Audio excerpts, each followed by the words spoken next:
We definitely moments where I would go home and kind of lay in bed and think about what is the life of a horror director and like what, because when I'm directing, I immerse myself with the music and everything, and so like I'm constantly listening to like scary music in my car. I'm a big fan of Cure.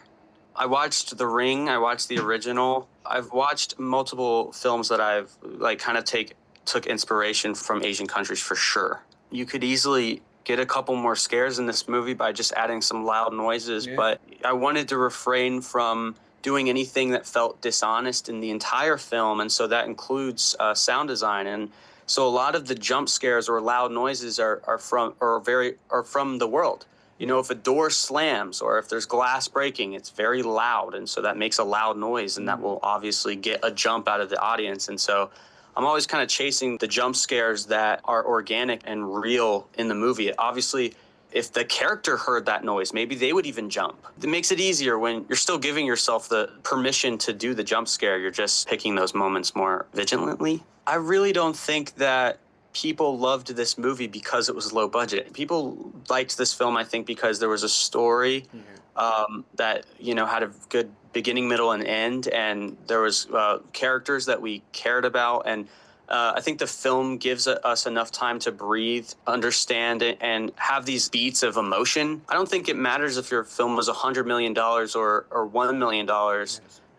You got to make people feel something. Everybody wants to feel something when they go to the theater.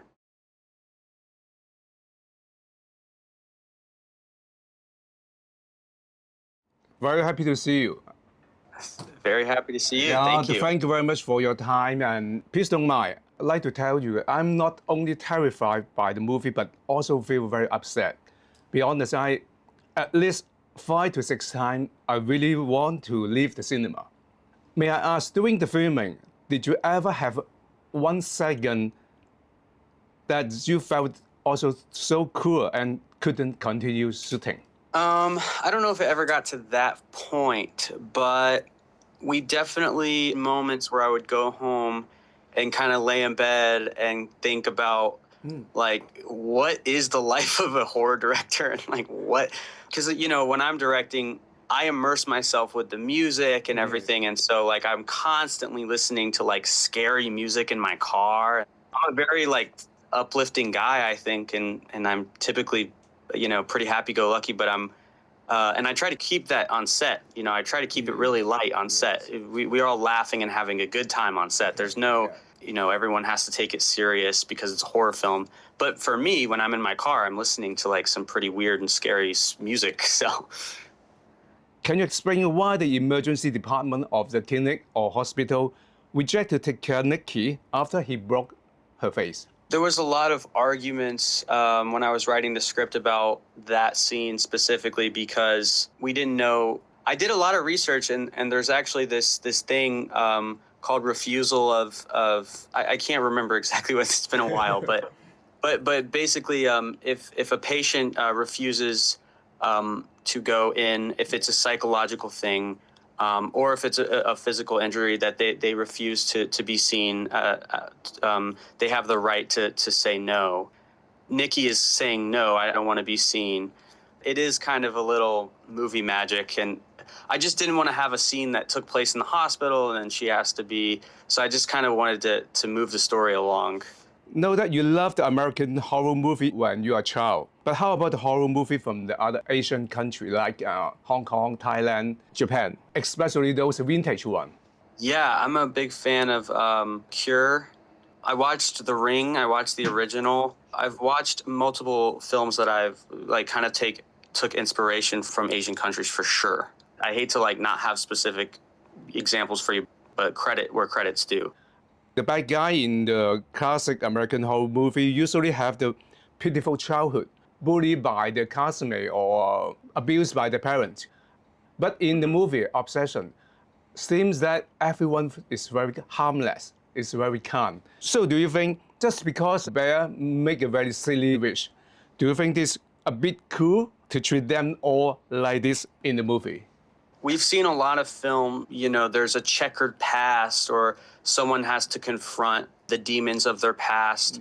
confront the trauma of their parents. I didn't want to do that in this film because I just wanted to make it about the thing we're watching. And I think obviously Bear hasn't had a perfect childhood, and probably neither has Nikki, and probably neither has Ian, and probably neither has Sarah. But I didn't want to make the movie about their past. I wanted to make the movie about, what we were seeing unfold on screen.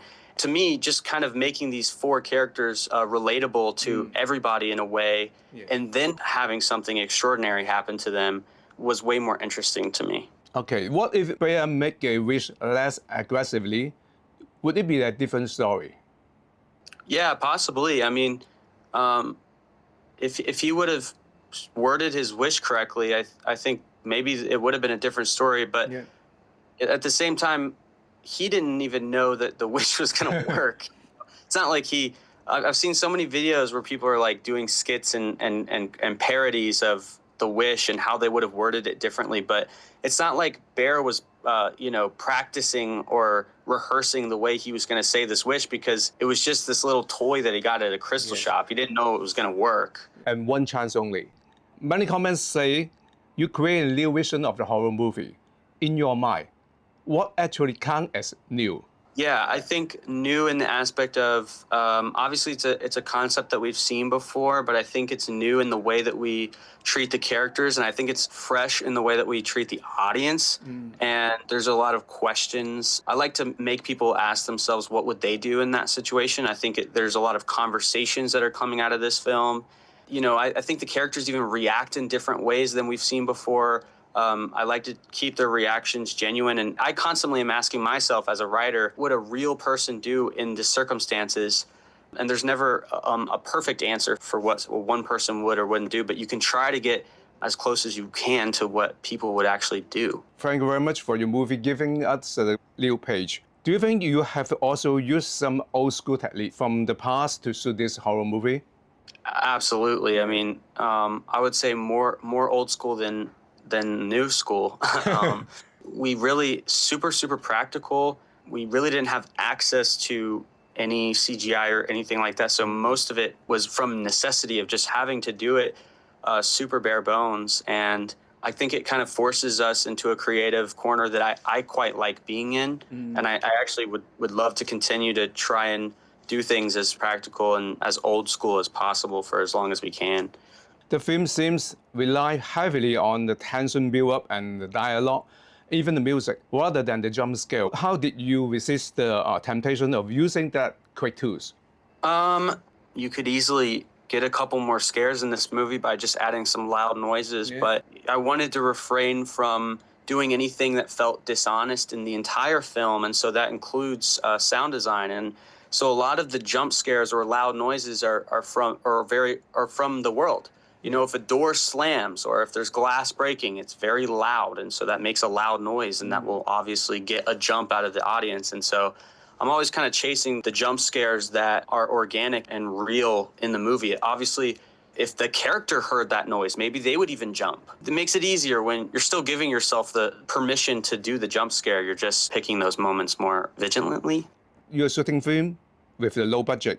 Does it mean the era for the big budget and superstar has gone? No, I really don't think that people loved this movie because it was low budget. People liked this film, I think, because there was a story that, had a good beginning, middle, and end, and there was characters that we cared about. I think the film gives us enough time to breathe, to understand it, have these beats of emotion that I've seen kind of missing in some of these big blockbuster films. I don't think it matters if your film was $100 million or $1 million. You got to make people feel something. Everybody wants to feel something when they go to the theater. So you mean, on the contrary, if you got sufficient budget, it doesn't mean you can make a more wonderful obsession, right? And also, if you have huge budget, do you think you will lose some kind of a marrow or essential element, like a very raw texture? Do you think so? 100%. And it's something that I'm very conscious of, and it's something that I want to keep myself in check, because the budgets are going to get a little bigger, and I just want to make sure that I'm staying true. There's just certain creative challenges that come with some of my best choices come from not having enough money to do it a different way. Yes. And I want to keep that. There's a lot of mystery in not showing your monster. And yeah, as the budgets get bigger, I just hope that I can maintain the same style and care for the films. The film contains a lot of long takes. So when you demand the emotional facial expression from the actor, how much freedom you give them, even the blink the eyes and things? Not a lot of freedom. I mean, really very specific, especially with like these long stares and smiles. And we would try different things, and I'd tell her to squint her eyes, or some of those takes, I'm actually talking to her off screen, and you just obviously don't know that because I cut out the audio. If there's one thing I learned from this film is that if you want to do these long takes, you really have to figure out the pacing on the day. Otherwise, you're probably going to be reshooting it because there's going to be a lot of dead air and there was some times where it felt good on the day, but then when I got into the editing room, it was too slow, and it was just way too slow, and there's nothing to cut to. So it's, The ending seems arouse a lot of discussion. Do you ever consider or shoot an alternative ending when you are heavy editing? We even shot it, and it was actually just supposed to be the normal ending, and then we switched it, but I think we'll maybe see that ending at some point. Is the ending is about Bear didn't have take those medicine? No, he still does. Do you think there would be more happy ending if Bear didn't take the medicine?